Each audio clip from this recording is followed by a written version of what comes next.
Good morning to all my students. I am Professor D.P. Gupta, Bundelkhand college Jhansi. आज का topic है कि what are the valid requisites of contract. अभी तक हमने संविदा क्या है, संविदा के आवश्यक तत्व क्या है, संविदा कैसे फॉर्म होती है और उन एलिमेंट्स में प्रस्ताव, स्वीकृति, प्रतिफल, इनके आवश्यक तत्व और इनसे उद्भूत होने वाली डॉक्ट्रिन्स, इस पर हमने चर्चा किया है अभी तक। अब आगे धारा 10 आती है कि when the agreement is contract, करार कब संविदा होती, करार कब संविदा होता है, या हम कह सकते हैं कि एक वैध संविदा के लिए कौन कौन सी वैध आवश्यक शर्तें, अर्थात वो कौन सी शर्तें हैं जो यदि करार के साथ जुड़ जाती हैं तो वो करार विधि द्वारा प्रवर्तनीय होकर संविदा का निर्माण करता है। तो धारा 10 में जैसे दिया है कि all agreements are contracts if they are made by free consent of the competent parties for lawful consideration with lawful object and which is not declared as void under this act। कि वो सभी करार संविदाएं हैं जो सक्षम पक्षकारों की स्वतंत्र सम्मत से विधिपूर्ण प्रतिफल के लिए, विधिपूर्ण उद्देश्य के लिए और जो इस अधिनियम के अंतर्गत शून्य नहीं है, वो सभी करार संविदाएं होंगी। तो 5 आवश्यक तत्व आते हैं कि सक्षम पक्षकार होना चाहिए, दूसरा स्वतंत्र सम्मति हो, तीसरा विधिपूर्ण उद्देश्य हो, चौथा विधिपूर्ण प्रतिफल हो, चौथा शून्य घोषित ना हो। ये 5 आवश्यक तत्व जब किसी करार के साथ मिलते हैं तो वो करार विधि द्वारा प्रवर्तनीय हो जाता है और संविदा हो जाती है। उसे ही हम वैध संविदा कहेंगे और वैध संविदा के ये ही 5 वैध आवश्यक तत्व हैं, वैध आवश्यक शर्तें हैं। तो धारा 11 से हम चालू करते हैं। धारा 11 और 12 में दिया है कि capacity to contract, parties when they are competent to contract, संविदा के पक्षकार संविदा करने के लिए कब सक्षम होते हैं, अर्थात सक्षम पक्षकार कौन है संविदा करने के लिए। तो धारा 11 में दिया है कि every person is competent to contract who is the age of majority, who is of sound mind and who is not disqualified by law to which he is subject। कि प्रत्येक व्यक्ति संविदा करने के लिए सक्षम है जो वयस्क हो, जो स्वस्थ चित्त हो, और तीसरा जो विधि द्वारा अयोग्य ना हो, संविदा करने के लिए विधि द्वारा अयोग्य ना हो। जैसे दिवालिया वगैरह होते हैं, इंसॉल्वेंट पर्सन, वो विधि द्वारा अयोग्य माने जाते हैं संविदा करने के लिए। तो सक्षम पक्षकार वो है जो वयस्क हो, जो स्वस्थ चित्त हो, तीसरा जो विधि द्वारा अयोग्य ना हो। तो असक्षम पक्षकार कौन है, who is incompetent to make the contract. तो असक्षम पक्षकार वो है कि जो माइनर हो, जो अनसाउंड माइंड हो और जो विधि द्वारा अयोग्य हो। इसके अपोजिट जो है असक्षम पक्षकार हो गए कि जो व्यक्ति अवयस्क है, जो विकृत चित्त यानी पागल हो, तीसरा जो विधि द्वारा अयोग्य हो, वो संविदा करने के लिए भी वो संविदा करने के लिए असक्षम माने जाते हैं। तो आप ये देखे होंगे कि धारा 11 ये कहती है कि who are competent to make the contract, but it does not lay down anything that if contract is made by the incompetent parties, what will be the consequences। अर्थात धारा 11 में दिया गया है कि संविदा करने के लिए कौन सक्षम है, लेकिन इस विषय में विधि मौन है कि यदि असक्षम पक्षकारों के द्वारा संविदा कर ली जाती है तो उसका क्या विधिक परिणाम होगा, इस संबंध में इस धारा में कुछ नहीं दिया गया। जैसे अवयस्क असक्षम है, विकृचित असक्षम है, तो यदि इनके द्वारा संविदा कर ली जाती है तो संविदा का परिणाम क्या होगा, अर्थात संविदा शून्य होगी या शून्यकरणीय होगी या कैसी होगी, इस संबंध में धारा 11 में कुछ नहीं दिया गया। तो असक्षम व्यक्तियों के द्वारा की गई संविदा के लिए न्यायालय ने अपने केस लॉ के द्वारा विधि के सिद्धांत प्रतिपादित किया कि minor's agreement is void ab initio, minor's agreement is void absolutely, कि अवयस्क के द्वारा किया गया करार प्रारंभ से ही शून्य होता है, वाइड एबनिशियो। अवयस्क के द्वारा किया गया करार पूर्ण रूप से शून्य होता है, अर्थात इसको लागू नहीं कराया जा सकता। अर्थात धारा 11 में के निर्वचन करके, इंटरप्रिटेशन करके न्यायालय ने यह कहा कि असक्षम पक्षकार संविदा करने के लिए संविदा नहीं कर सकते, और यदि करते हैं तो भले इस विधि में तो कुछ नहीं दिया धारा 11 में, लेकिन उन्हें केस लॉ के द्वारा प्रतिपादित किया कि यदि असक्षम व्यक्ति संविदा करता है तो संविदा शून्य होगी और इसे न्यायालय के द्वारा लागू नहीं कराया जा सकता। भारत में वयस्कता अधिनियम है, इंडियन मेजॉरिटी एक्ट 1875 है, जिसमें वयस्कता की उम्र 18 वर्ष दे दी गई है।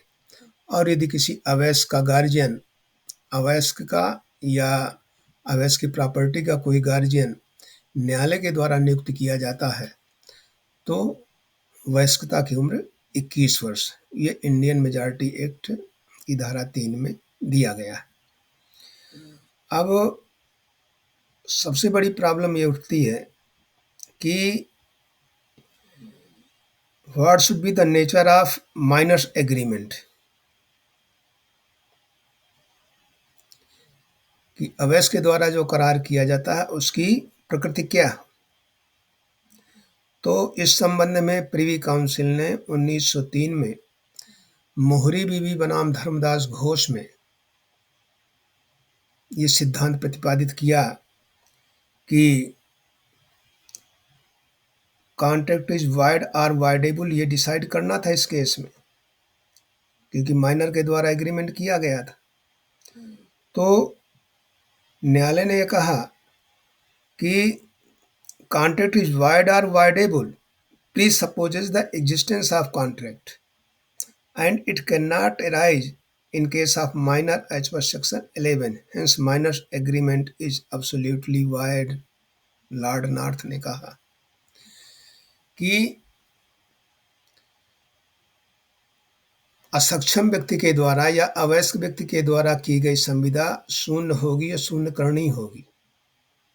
तो न्यायालय प्रिवी काउंसिल ने कहा कि शून्य और शून्य करनी का प्रश्न तो तब उठता है जब कोई संविदा अस्तित्व में हो, और जब अवयस्क के द्वारा की गई संविदा प्रारंभ से ही शून्य है, पूर्णतया शून्य है, तो इसमें शून्य और शून्य करनी का प्रश्न नहीं उठता।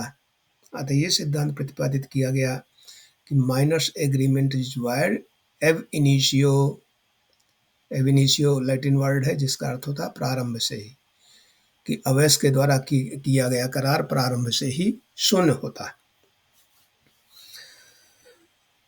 अब आगे के जो केसेस आए, कभी कभी आप ये देखते होंगे कि यदि माइनर्स के एग्रीमेंट को हम पूर्ण रूप से शून्य मानते हैं तो समाज में बड़ी भारी परेशानियां पैदा हो जाएंगी।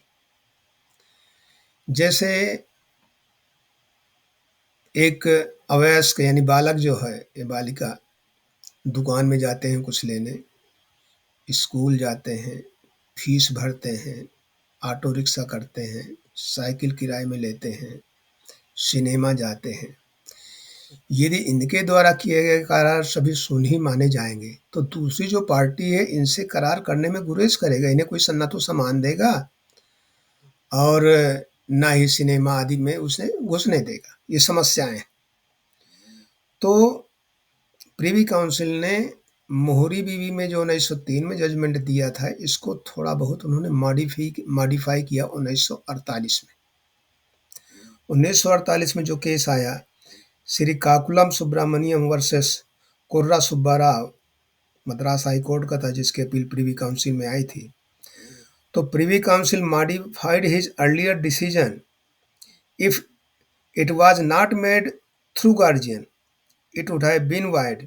In this case, the contract for sale of minors' property through mother to pay off father's debt and defendant and afterwards minor suit to recover the land was rejected. मतलब श्री काकुलम सुब्रमण्यम के केस में यह था कि the contract being for the benefit of minor and with in the power of the guardian it was held binding upon the minor. इस case में ये कहा प्रिवी काउंसिल ने अपने मोहरी बीबी केस को जो मॉडिफाई करके, कि इस केस में क्या था कि बच्चे की गार्जियन माँ थी और माँ ने अपने माइनर बच्चे की भूमि को उसके पिता के कर्ज को अदा करने के लिए उसको बेचने का करार किया और भूमि बेच दी गई। इसके बाद माइनर ने उस भूमि को वापस प्राप्त करने के लिए ये केस दायर किया। तो न्यायालय ने ये कहा कि यदि कोई करार ऐसा है जो अवयस्क के फायदे के लिए और उसके विधिक गार्जियन के द्वारा किया गया, जैसे उसकी मदर थी, तो ये करार लागू किया जाएगा, अर्थात लागू होगा।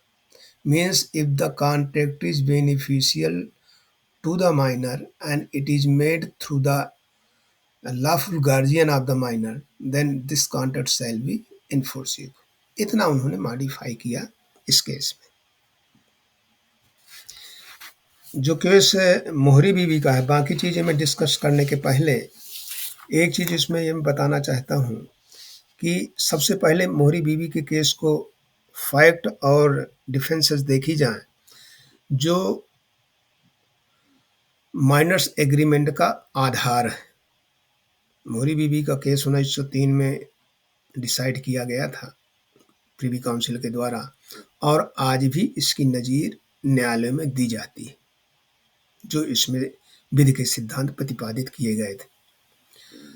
तो मोहरी बीवी बनाम धर्मदास घोष के केस के तथ्य ये थे कि धर्मदास घोष अवयस्क था।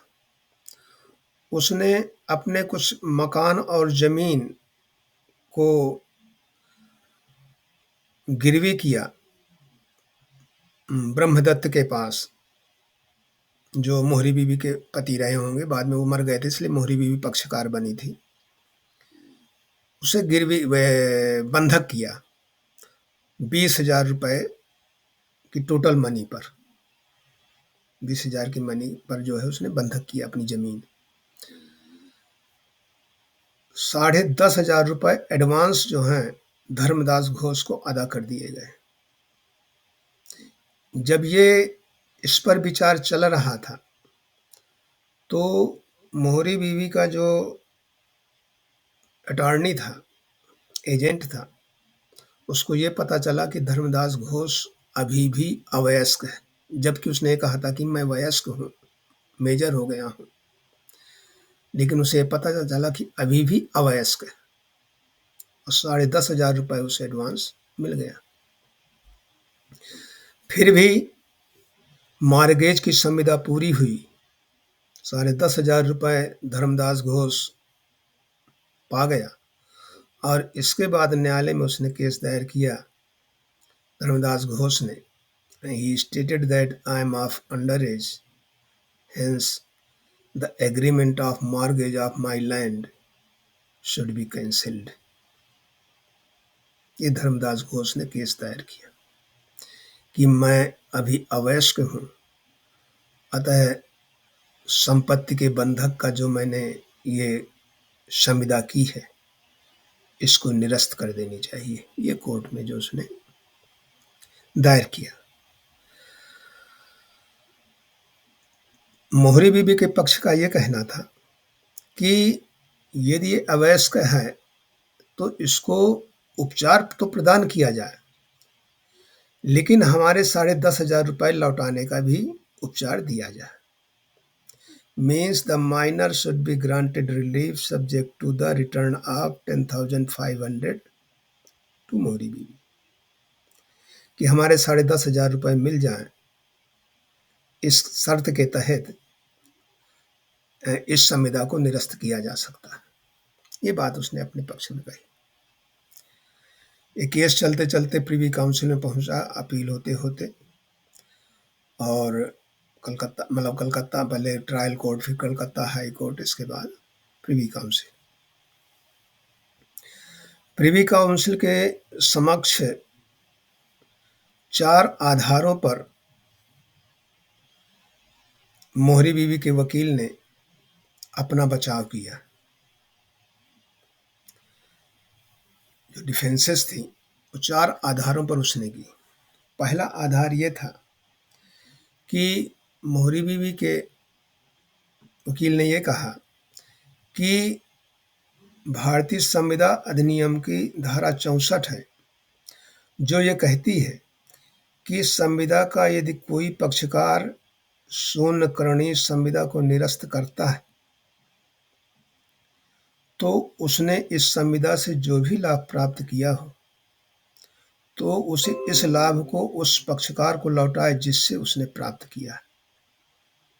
धारा 64 ये कहती है कि यदि कोई शून्यकरणीय संविदा है, कोई पक्षकार इस संविदा को निरस्त करना चाहता है तो उसने जो लाभ प्राप्त किया है तो दूसरे पक्षकार को उसे लौटा दे।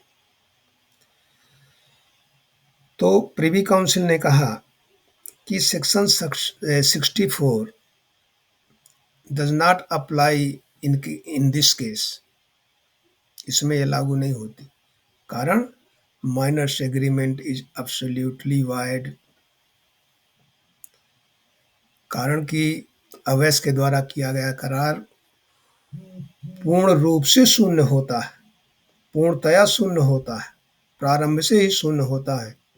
अतः शून्यकरणीय संविदा वाला प्रावधान धारा 64 का इस केस में लागू नहीं होता। पहला बचाव खारिज हुआ। दूसरी डिफेंस ये ली मोहरी बीबी ने कि he relied upon section 65 which states that if the contract becomes void or discovered to be void, then the party receiving the benefit from the contract, he should restore it to the party from whom he has received.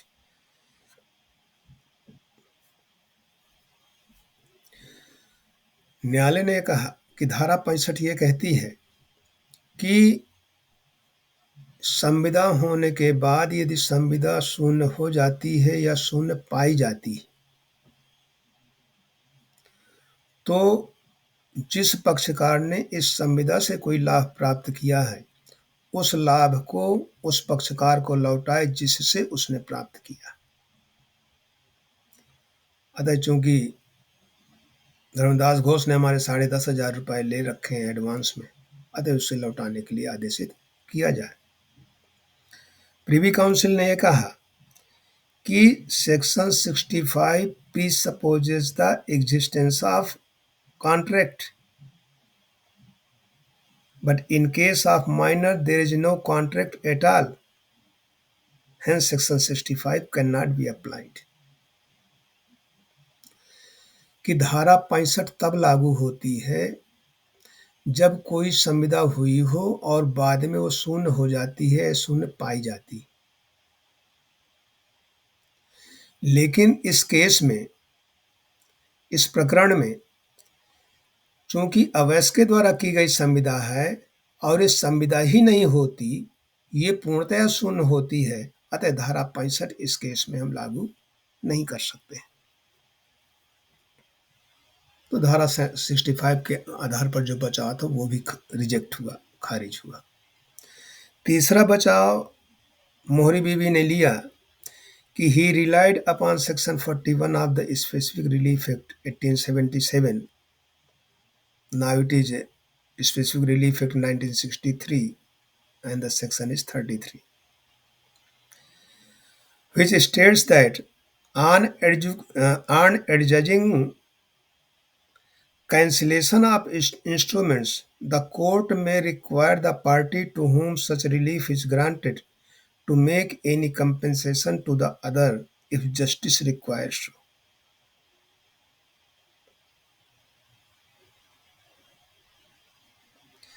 न्यायालय ने कहा कि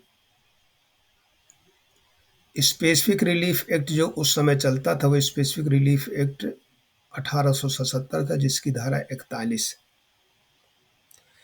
इसमें यह प्रावधान दिया गया है कि न्यायालय यदि किसी विलेख को निरस्त करता है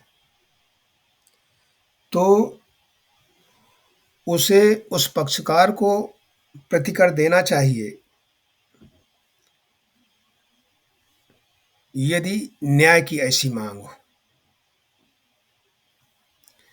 अर्थात यदि कोई पक्षकार उस संविदा को निरस्त कराना चाहता है तो संविदा के अंतर्गत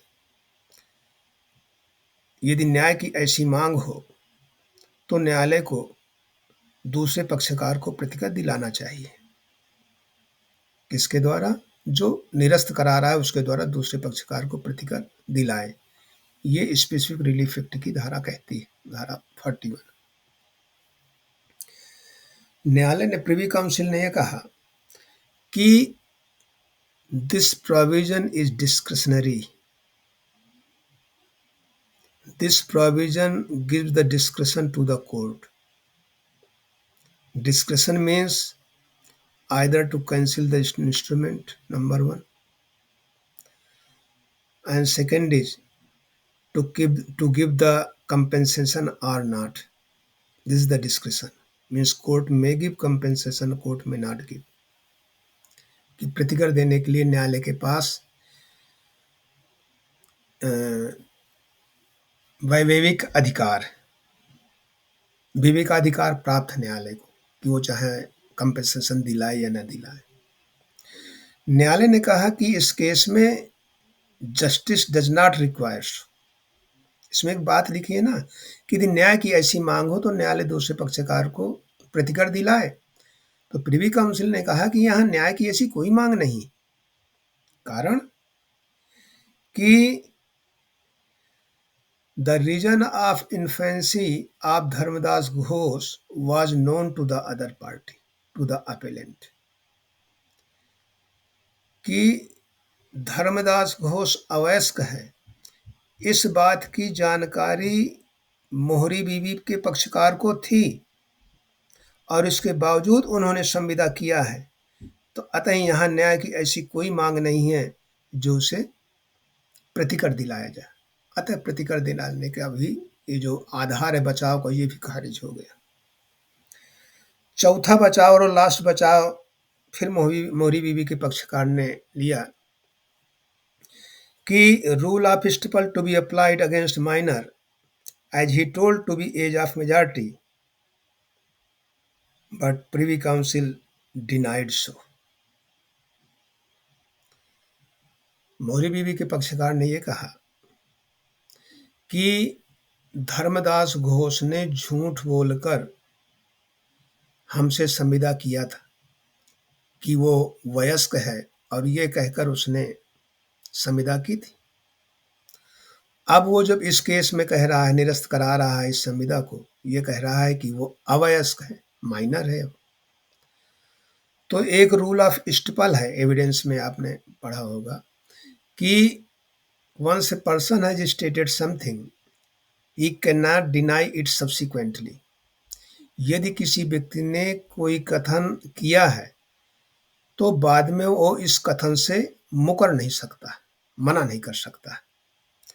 तो मोहरी बीवी के पक्षकार ने यह कहा कि चूंकि जब धर्मदास घोष ने अपने को वयस्क कहा था कि मैं वयस्क हूं तभी संविदा किया था, अतः रूल ऑफ स्टिपल के तहत, विबंध के सिद्धांत के तहत इसे ऐसा कहने से मना किया जाए। अर्थात वो वयस्क बनकर संविदा किया है तो वयस्क ही होना चाहिए। अब वो ये नहीं कह सकता है कि वो अवयस्क है, माइनर है। रूल ऑफ स्टिपल इसमें लागू किया जाना चाहिए। न्यायालय ने कहा कि rule of estoppel does not apply applies rule of estoppel does not apply when the fact is known to the party. जब पक्षकार को ये जानकारी हो कि वो पक्षकार अवयस्क है तो यहाँ रूल ऑफ स्टिपल लागू नहीं होता है। और दूसरी बात न्यायालय ने यह कही कि rule of estoppel can not be applied against the statute, कि किसी विधि के विरुद्ध रूल ऑफ स्टिपल लागू नहीं किया जा सकता है। कारण धारा 11 ये कहती है कि अवयस्क संविदा करने के लिए असक्षम है, अतः इसके विरुद्ध रूल ऑफ स्टिपल लागू नहीं किया जा सकता है। और दूसरा ये फैक्ट उसको पता था पार्टी को, फिर भी संविदा की। Then rule of estoppel can not be applied against the minor. उसे ये कहने से नहीं रोका जा सकता है कि अब कि वो अवयस्क है, यद्यपि उसने वयस्क बनकर संविदा की थी, अतः उस कहने से नहीं रोका सकता। Means the infant can not be stopped to admit that he is minor. तो इस प्रकार से इस मोहरी बीबी के केस को में ये पूर्णतः सिद्धांत उभर कर आया कि अवयस्क के द्वारा किया गया करार प्रारंभ से ही शून्य है। Minor's agreement is void ab initio. बाकी चीज़ें अब कल हम कवर अप करेंगे इसी टॉपिक को। उसके साथ he have a good day. जय हिंद, जय भारत।